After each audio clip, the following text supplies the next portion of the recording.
Kasi Perdi tawag yan eh. Perdi, labas naman tayo, mamasyal naman tayo sa ano sa Manila Bay. Ay hindi, dito lang tayo sa bahay, dito lang tayo sa bahay. Di tayo aalis, dito lang tayo. Kaya naman, kuwari, Perdi, ubus na ang gatas ni Norman.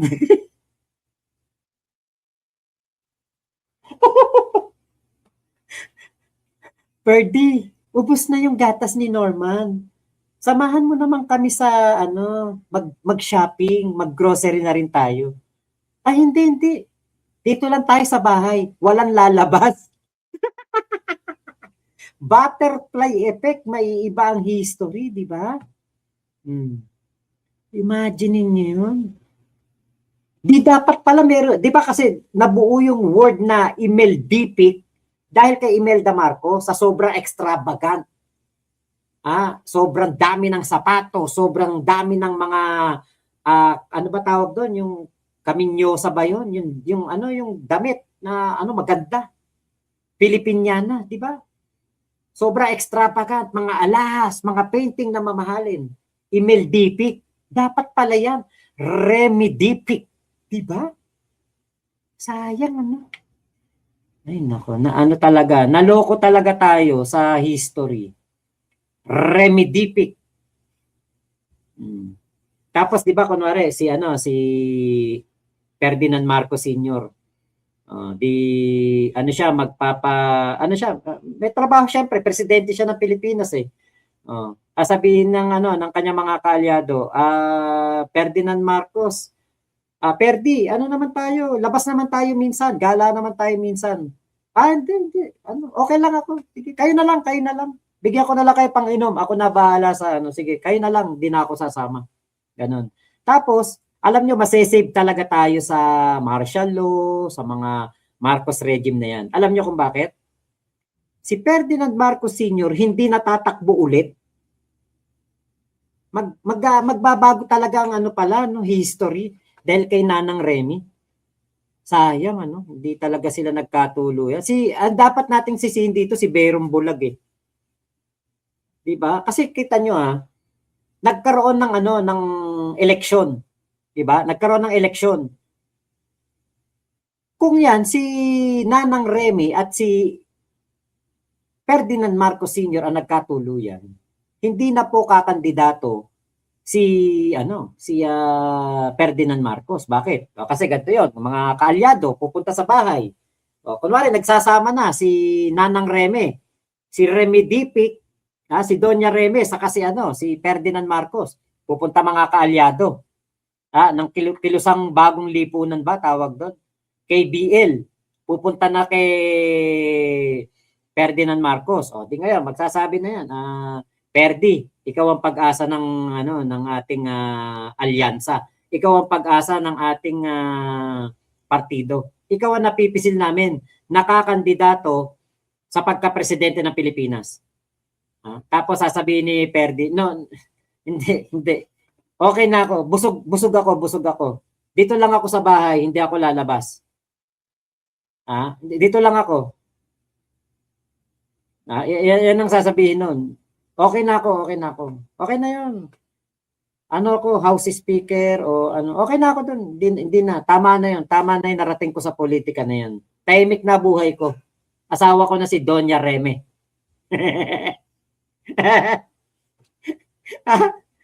Diba? Yan ang nun. Maiiba pala talaga.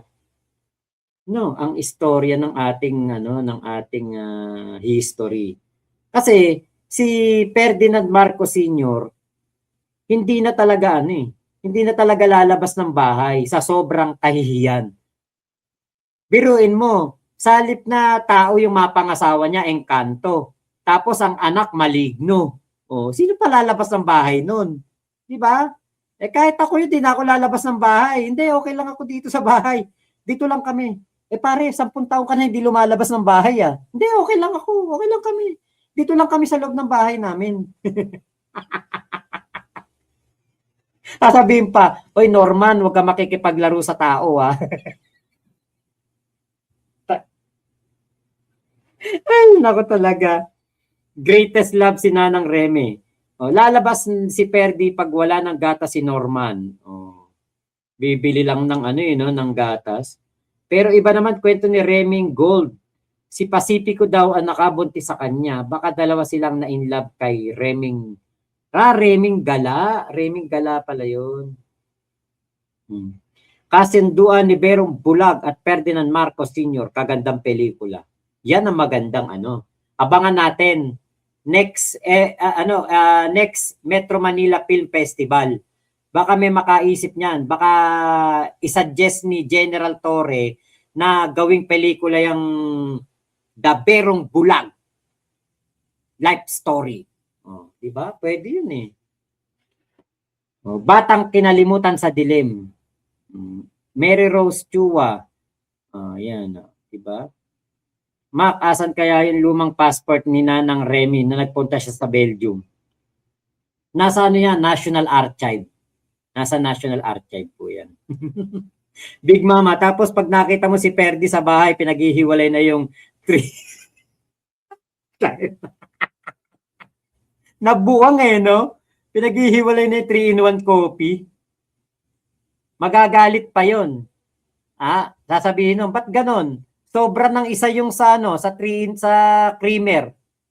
Hindi pantay dun sa sugar, saka sa kape.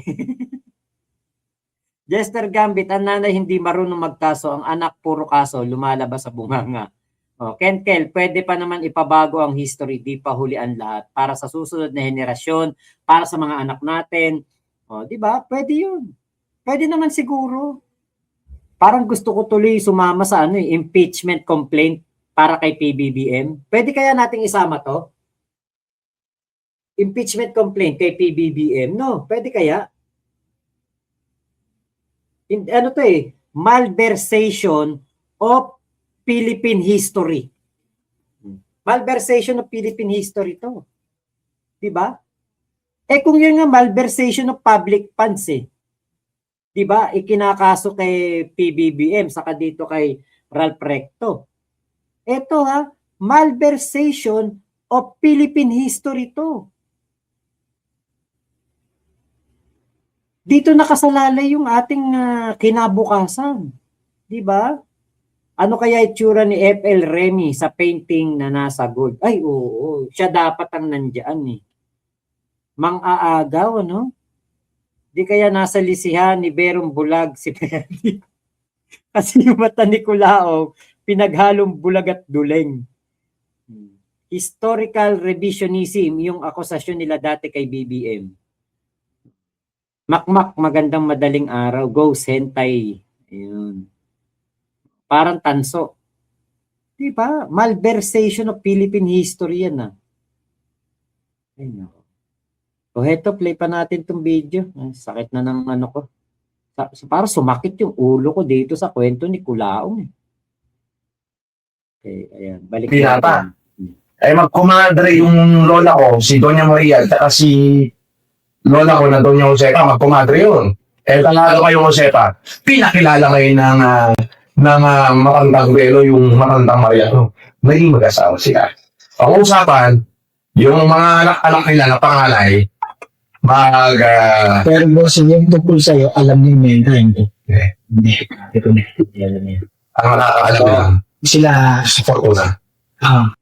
Buti na lang hindi alam ni Madam Imelda yung istorya ni Berong Bulag, ni Lolo Belo, ni Lolo Jose, ni Doña Remedios Carino Antonio. Buti na lang hindi alam. Bakit? Kung alam yan, baka pinabaon yan dun sa ano pangalan nun? Ano yun? Yung Metropolitan Theater ba yun?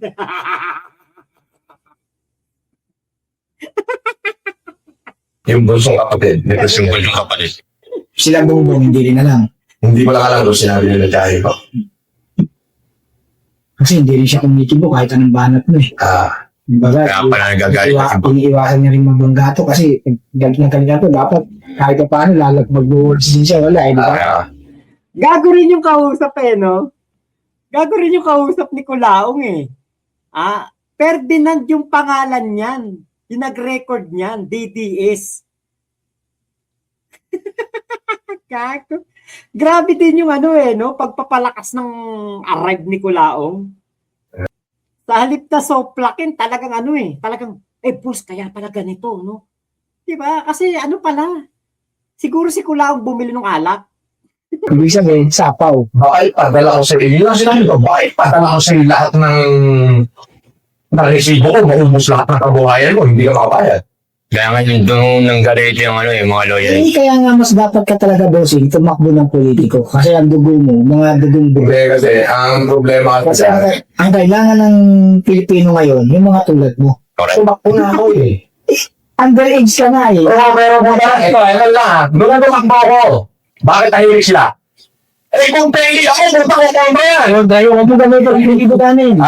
Si Tessie Casoro. Kaya yung mga... Isang Benny Marcos, tumakbo sa pagkasenador. Hindi ganun eh. Sabi ni Tessie Casoro, ang age naman, pang senatorial election, ang 33 years old na si Francis Leo Marcos. Dahil kasi, hindi bababa sa edad na 35, edad ng tumatakbong senador sa araw ng eleksyon. Hindi dapat nung panang, ikoy na ako. Ano? Yan yun. Hindi nga. Kaya nga ngayon, tumakbo ka na. Kaya ngayon, marami ka ng mga nangsilungan. There will be a right time for that. Alam mo, Ferdinand, mag-humanitarian ako ng ilang taon. Sakay bata ka tao. Boom! Nandiyan kayo sa akin.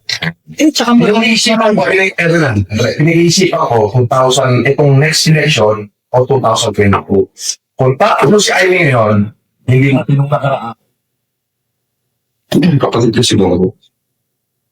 Pero ako may mga birth certificate ko si Pacifico Edwin Marcos. Yung kapatid. Umulit na yata. si Bobo, kapatid mo, Anak ako ni Ferdinand Marcos. senior. Ayun, umulit na. 13 minutes lang pala. Umulit na pala. 13 minutes, 45 seconds yung kwentuhan. Diyos ko, sumakit yung ulo ko dito. Ayun ako. Di ba narinig nyo? Kakandidato siya, 2022. And the rest is history. Yun na yun. Kumandidato na siya noong 2022. Kasi 2019, wala pa eh. Hindi pa siya kilala. 2020 siya nabigyan ng pera at 2019 siya nabigyan ng pera ni Bernard Chong. Yun ang pagkakaalam ko sa kwento. 2019 siya nabigyan ng 300 million. Kaya meron siyang 3 taon pa para mag-ready sa 2022. 2020, pandemya. Kaya nangyari, nung pagkabigay pa lang kay Kulaong, nagpa-stem cell, nagpaayos ng bunganga, nagsugal na nagsugal, nagyabang sa Japan, di naubos yung 300M. Kaya nung 2022, wala nang pera si Kulaong. Di ba? Kita niyo yung yung antindi ng istorya ni Kulaong. Kaya alam niyo po, kumbaga hindi natin masisisi yung mga tao na patuloy pa rin naniniwala kay Kulaong ngayon. Napakahirap nating sisihin Bakit? Dito pa lang sa kwento na to Kita nyo, ang lupit ng kwento. Talagang alam mo, parang sci-fi movie. Parang Avatar na may Star Wars. Na hinaluan pa ng Wrong Turn. Texas Chainsaw Massacre. Diba? Parang ganun The Purge. Yun, The Purge. Dinagdagan pa ng ganyan story. Na may halong Saving Private Ryan. Saka Catch Me If You Can. Pinaghalo-halo. Sci-fi movies, mga ganun, di ba? Intindi na istorya, no? Expire siguro ininom nila. Baka nga. Mary Rose Jua, dapat ilagay sa Philippine history itong kwentong laseng ni Mangusin. Paglilinaw sa tunay na first family na dapat si Nanang Reme ang dapat na first lady. Ayun, Jurassic Park na love story. Lang yan. Ay, nako. Princess Gallardo, watching from Israel, pambawi kay Mangustin. Patricia Dacanay, na may halong SpongeBob. Tama? May Gonzales, tindi ng imanesyon ni Kulugong Kulaong. O Mojoply, parang nakikinig ka lang sa direktor, saka writer na gumagawa ng pelikula. Golden Taco Correct Mac 2017, wala pang salapian. Dinali pa nga si Sharon ng Australia, di ba? Naloko niya din yun ata yun. Tama. Naloko niya. Biruin mo, saka nakakita, nag-propose siya. Ang bumili ng singsing si Sharon. Okay, Pauline Garin, try nyo pumikit tapos pakinggan nyo para lang may nagyayabangan na lasing sa labas. Michelle, pinagsamang dahon ng mahogany at hagonoy ata na hitip ni Kulaong. Nung time na nagkukwento siya nito na out of this world. Eh di dapa noon pa lang kengkoy na ako. Hanggang ngayon naman kengkoy ka pa din, Kulaong. Mary Rose Chua, dinamay pa si Ma'am Jessica, so kasalanan niya yan. Oo, no? Pwedeng iano rin kay Jessica Soho to, no? Iparinig natin. Kasi dahil kay Jessica Soho, di ba? Mas lalong lumakas ang kumpiyansa ni Kulaong na siya Marcos. Bamboo, yan ata yung nagsampa ng kaso kay Mangusin. Hindi po, yung pong nag-record nito, DDS, si Ferdinand. Hindi ko lang sasabihin kung sino. Basta Ferdinand din po ang pangalan. Pauline Garin, ganyan na ganyan yung mga tito ko kapag nagiinuman sila dito. kung buhay pa si Apo Lakay, tinapon na sa Bermuda Triangle, OGR. Ayan. Wala siguro ambag sa alak ang kausap ni Kulaong. Baka nga. Puro yan pagbabanta sa live niya, sabi ni Bamboo. Dapat sa mental hospital pala yan si Kulaong makulong. Okay, from Sarawak, Malaysia, Sid Drip TV. Si Eric Cobiano ng Batcha, shoutout sa iyo ha. Crazy, ayun, shoutout Crazy. Naku, sayang nahuli ka. Usapang history tayo dito, sayang, na-late ka. KMJS na ulit si Norm. Ano ko? Earthlings Royal, ayun. Boss, dapat sa mental pala yan si Kulaong makulong. Go with the flow lang ang walang ambag sa alak. Mahirapan si James Cameron kung ide-direct niya yung pelikula ni Kulaong. Blink Hernandez. Oo. Kahit buhayin pa natin si Lino Broca, tatanggihan yan. Tatanggihan niyang istorya ni Kulaong. Bakit? Putya, ang hirap yan. Ang hirap gawa ng yan. Na anuhin.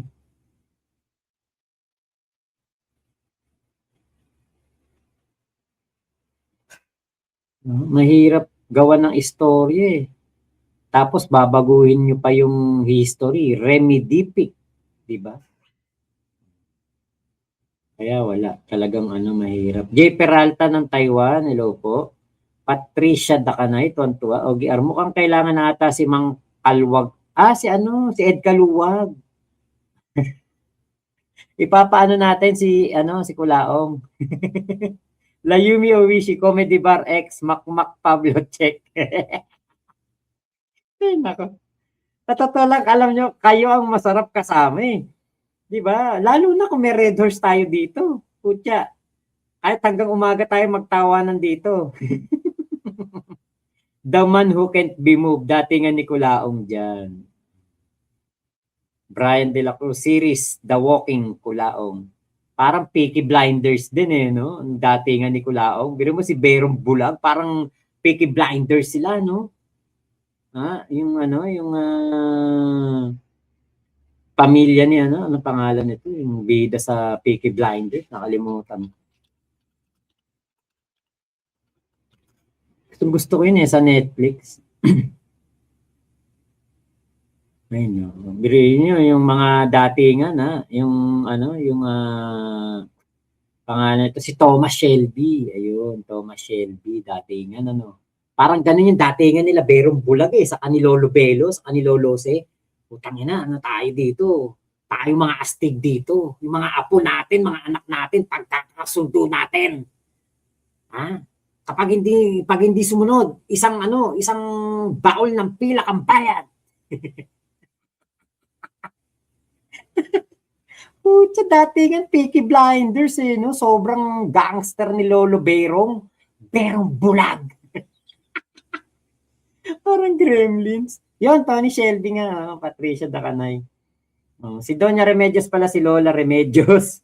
Ay, yung ano, yung nabibili sa 7-Eleven. Pang Shrek. Shrek. Pang Shrek. Pang Shrek lang si Kulaong po. Talang ya talaga. Ay, nako talaga. Wala na akong masabi kundi hay nako na lang talaga. Grabe ka, Kulaong. Biruin mo yun, ha? Ginawa mong ano? Ginawa mong parang alam mo yung parang ginawang ano, napakahirap ng buhay ni Mariano Marcos. Parang ganun ang ginawa no? Tatay ni Ferdinand Marcos Sr. Di ba? Parang ginawa niyang magbubuti. Tapos, inangat ni Kulaong yung pamilya niya, na sila yung mayaman. Pamilya ng Nanang Remy niya mayaman. Kaya pala mayroon siyang video diyan sabi niya sa pamilya ng nanay ko o sa pamilya ng tatay ko parehas royal blood. Kahit daw hindi siya Marcos, doon pa lang daw sa pamilya ng nanay niya royal blood na. Anak ng teteng, yun pala yun. Nagets ko na.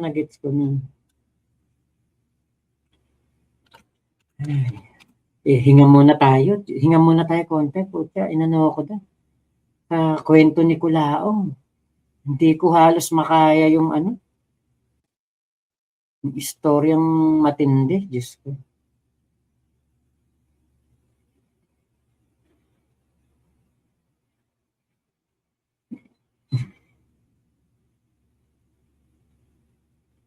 Ito. Okay.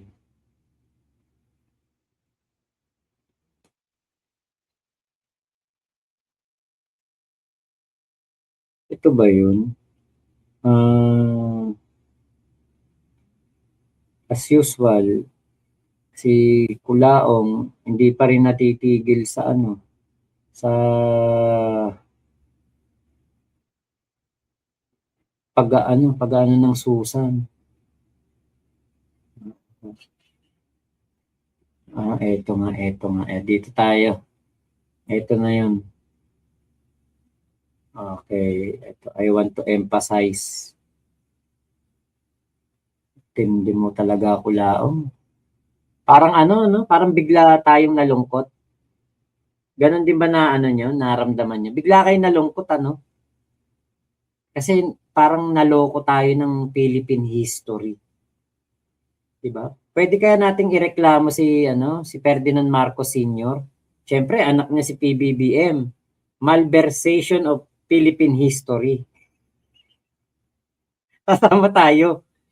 Kasi buong buhay natin naniwala tayo na ang ating Pangulong BBM ay lehitimo talaga na Marcos. Yun pala, ang tunay na Marcos, si Kulaong.